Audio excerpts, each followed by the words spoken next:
Question is ಕರ್ನಾಟಕದ ವಿಸ್ತೀರ್ಣ ಎಷ್ಟು? 1,91,791 ಚದರ ಕಿಲೋಮೀಟರ್. ನಿಮ್ಮ ಉತ್ತರ ಸರಿಯಾಗಿದೆ. ಮುಂದಿನ ಪ್ರಶ್ನೆ ಫಾರ್ ಯು. ಆರ್ ರೆಡಿ ಮಾಡಿ ಸ್ಟೂಡೆಂಟ್? ನರ್ವಸ್? ಎರಡನೇ ಪ್ರಶ್ನೆ ಕೇಳ್ತಾ ಇದ್ದೀನಿ. ಏನಪ್ಪಾ ಅಂದ್ರೆ ಕರ್ನಾಟಕದ ಒಟ್ಟು ಜಿಲ್ಲೆಗಳು ಎಷ್ಟು? 31.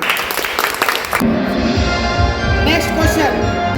ಈ ಕ್ವಶನ್ ನಿಮ್ಮನ್ನ ಕೋನ್ ಬಣೆಗ ವಿದ್ಯಾಧಿಪತಿಯ ಹಂತಕ್ಕೆ ತಗೊಂಡ್ಬರ್ತದೆ. ಸೊ ಕ್ವಶನ್ ಈಸ್ ಕರ್ನಾಟಕದ ಪ್ರಸ್ತುತ ಜನಸಂಖ್ಯೆ ಎಷ್ಟು? 6,12,00,000. Right answer. ಕೋನ್ ಬಣೆಗ ವಿದ್ಯಾಧಿಪತಿಯ ಮುಂದಿನ ಪ್ರಶ್ನೆ ಕೇಳ್ತಾ ಇದ್ದೀನಿ. ಅವ್ರು ರೆಡಿ ಮಾಡಿ students? Nervous? No. Okay. And the question is ಅತಿ ಹೆಚ್ಚು ತಾಲೂಕು ಹೊಂದಿರುವ ಜಿಲ್ಲೆ ಯಾವುದು? Belagavi. Belagavi is a right answer. Put your hands together.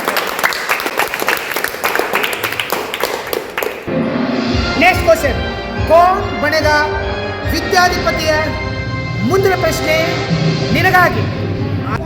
And the question is, ಪ್ರಶ್ನೆ ಏನಪ್ಪಾ ಅಂದ್ರೆ ಕರ್ನಾಟಕದಲ್ಲಿರುವ ಕಂದಾಯ ವಿಭಾಗಗಳು ಎಷ್ಟು? ಕರ್ನಾಟಕದಲ್ಲಿರುವ ಕಂದಾಯ ವಿಭಾಗಗಳು 4. Right answer.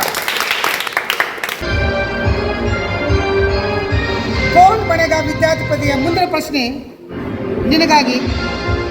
ಮೈಸೂರು ರಾಜ್ಯ ಅಸ್ತಿತ್ವಕ್ಕೆ ಬಂದಿದ್ದು ಯಾವಾಗ? 1956 November 1. Right answer. Kaun Banega ವಿದ್ಯಾಧಿಪತಿಯ ಮುಂದಿನ ಪ್ರಶ್ನೆ ಕರ್ನಾಟಕದ ನೆರೆ ರಾಜ್ಯಗಳು ಯಾವುವು? Andhra Pradesh, Maharashtra, Telangana, Tamil Nadu, Kerala, Goa. Sir class. Fantastic. Are ready ಮಾಡಿ students? And the question is ಕರ್ನಾಟಕದ ಅತಿ ಕಡಿಮೆ ಜನಸಂಖ್ಯೆ ಹೊಂದಿರುವ ಜಿಲ್ಲೆ ಯಾವುದು? ಬೆಂಗಳೂರು ನಗರ. Wrong answer.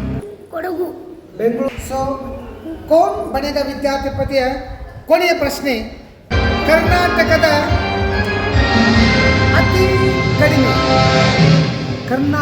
ಅತಿ ಕಡಿಮೆ ಸಾಕ್ಷರತೆ ಹೊಂದಿರುವ ಜಿಲ್ಲೆ Yadgiri. Yadgiri. Right answer. Very good.